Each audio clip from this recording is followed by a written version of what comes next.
जयपुर शहर में बसे मालवीय नगर में एक आईएएस अफसर रहने के लिए आए, जो अभी हाल ही में सेवानिवृत्त हुए थे।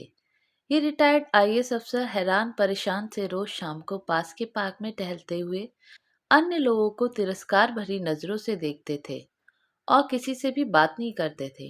एक दिन एक बुजुर्ग के पास शाम को गुफ्तगू के लिए बैठे और फिर लगातार उनके पास बैठने लगे, लेकिन उनकी वार्ता का विषय एक ही होता था। मैं भोपाल में इतना बड़ा आईएएस अफसर था कि पूछो मत। यहाँ तो मैं मजबूरी में आ गया हूँ। मुझे तो दिल्ली में बसना चाहिए था।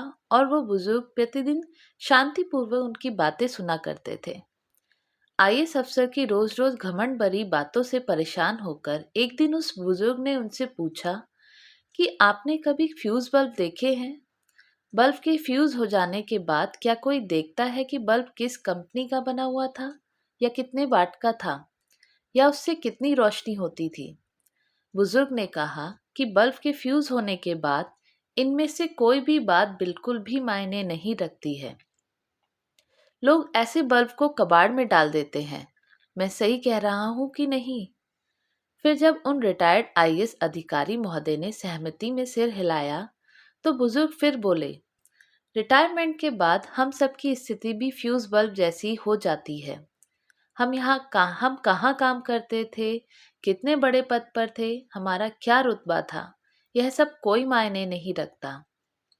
बुजुर्ग ने बताया कि मैं सोसाइटी में पिछले कई वर्षों से रहता हूँ और आज तक किसी को यह नहीं बताया कि मैं 2 बार सांसद रह चुका हूँ। उन्होंने कहा कि वो जो सामने वर्मा जी बैठे हैं, वे रेलवे के महाप्रबंधक थे, और वे जो सामने से आ रहे हैं मीणा साहब, वे सेना में ब्रिगेडियर थे, और बैरवा जी इसरो में चीफ थे। लेकिन हम में से किसी भी व्यक्ति ने ये बात किसी को नहीं बताई, क्योंकि मैं जानता हूं कि सारे फ्यूज बल्ब फ्यूज होने के बाद एक जैसे ही हो जाते हैं, चाहे वह 0 वाट का हो या 50 वाट का या फिर 100 वाट का हो। कोई रोशनी नहीं तो कोई उपयोगिता नहीं। उन्होंने आगे कहा कि आपने देखा होगा कि उगते सूर्य की जल चढ़ाकर सभी पूजा करते हैं, पर डूबते सूरज की कोई पूजा नहीं करता। लेकिन कुछ लोग अपने पद को लेकर इतने वहम में होते हैं कि रिटायरमेंट के बाद भी उनसे अपने अच्छे दिन भुलाए नहीं भूलते। वे अपने घर के आगे नेम प्लेट लगाते हैं, retired IAS, retired IPS, retired PCS, retired जज, आदि आदि। बुजुर्ग ने आगे कहा कि माना कि आप बहुत बड़े ऑफिसर थे, बहुत काबिल भी थे, पूरे महकमे में आपकी तूती बोलती थी, पर अब क्या?